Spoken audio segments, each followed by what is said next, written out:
Welcome back to the KOAM Morning News. It is a Wildcat Wednesday, joined by James Coover and Holly Miner from the Wildcat Extension District. Thank you both for coming into the studio. So it's so nice to have actual studio guests, isn't it? We don't have to do this via Zoom anymore. Yeah, Not that you guys were awesome during Zoom, but the great thing is when I have you in the studio, you're actually able to bring in the exact ingredients and whatnot that we're going to talk about. And one of the things we're going to talk about with food safety and whatnot is also beer fermentation today. And so during the commercial break, how'd you get started? I just kind of got started. And so really, I mean, beer is a fermented food, just like anything else, like sauerkraut or kimchi or anything like that.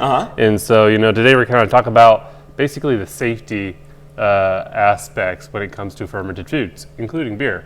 Holly, I want to ask you a question from your perspective there at the Wildcat District. During the pandemic, people being stuck inside for 2.5 years, did you notice an increase of people wanting to do canning, wanting to take on new hobbies, wanting to learn more about food and preservation? Yes, there was definitely an increase in the amount of gardens that were grown to produce their own food because of the lack of supply.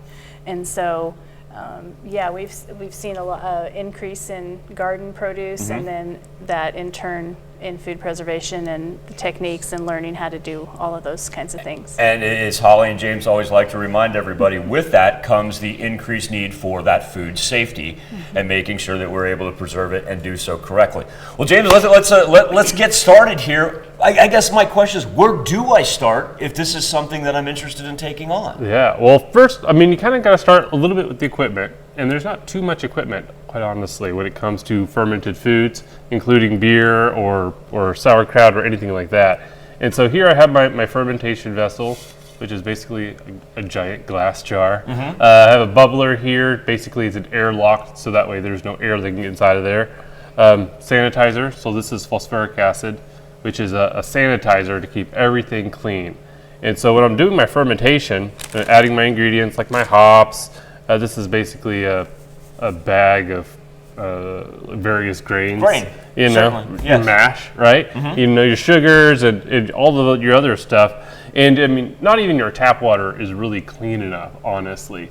And so everything has to be completely sterilized and even boiled before it goes in here. I did not know. I did not realize that. Yeah, everything. Even your tap water, it has a little bit of bacteria, fungus. Not enough to hurt anybody, but enough to mess up your fermentation process if you don't have all of that stuff completely sterile and clean. And really in the end, you just put all your mash and your waters in here and let it ferment for about a week, 2 weeks. You put it in your bottles, add a little priming sugar, and it takes about another 2 weeks. So beer process probably takes around a month to a month and a half. During that fermentation process, am I simply just letting it sit? Do I need to have it at a certain temperature? What am I looking for? Yeah, pretty much anywhere around the house temperature. So I'd say around room temp is good. 60 to 80 degrees is about, and there's actually different beers prefer different temperatures. And so different yeast will have a level that they would like. Holly, when it comes to that sanitizing and making sure that everything is clean, what are some of the key things that I can do as far as prepping my containers or even my food? How do I go about that to make sure that I keep my family safe? Well, one of the first things we always need to do before we touch any food is to wash our hands. Okay. Hand washing is key. COVID kind of made that pretty prominent in our lives, so we're used to doing that now, and people have probably been less sick from making sure that their hands are clean.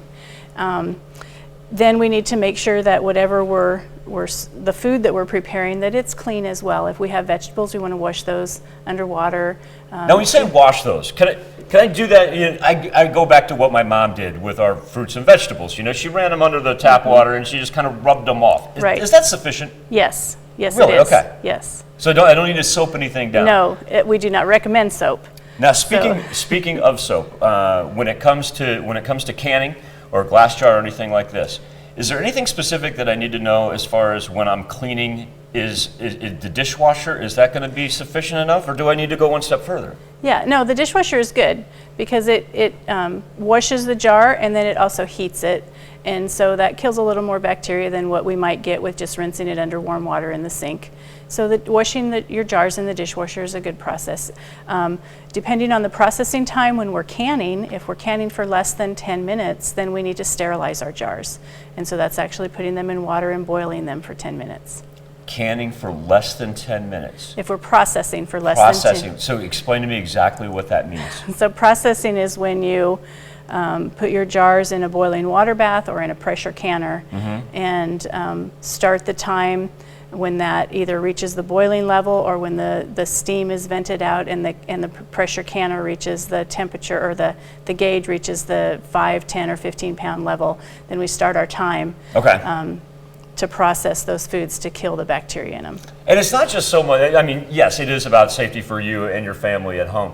But what are some of the effects that it can actually have on, whether it be the food or whether it be the beer that we're making? What can that process do if there's a little bacteria in there? Basically, it can throw the whole process off, and it can smell very off. And so the taste is off, the smell is off. It's a contamination. And so, I mean, really, if you have a lot of mess up and contamination in your bottle, you end up with that in your brew, it's going to basically, you're going to have to dump the whole thing out. Because, I mean, most of the time you would know that something bad happened in there. Okay. Not always, though. And so that's kind of the food safety part. You don't always know that there's something not quite right along with your brew or your fermentation food of some kind. Well, and it's so simple, folks, and not only that, it would seem so frustrating not to do that and have it there a month, or find out that everything that I tried to grow for the duration of a spring, all of a sudden, simply because I didn't sanitize. Right. All right, Holly Miner, James Cooper, I tell you, can I con you guys into sticking around here in a little bit, because I kind of want to get into the specifics. Holly, now that those gardens are going in, people are going to be curious about how they can preserve this for months to come. So I'd like to talk to you about that. And James, kind of break down a little bit about the equipment that you have as well. We've been through the sanitation process, but I kind of want to get a little bit deeper into what exactly you have. Yeah. Okay, we're going to bring back Holly and James here in just a little bit, and we'll be back with more KOAM Morning News right after this.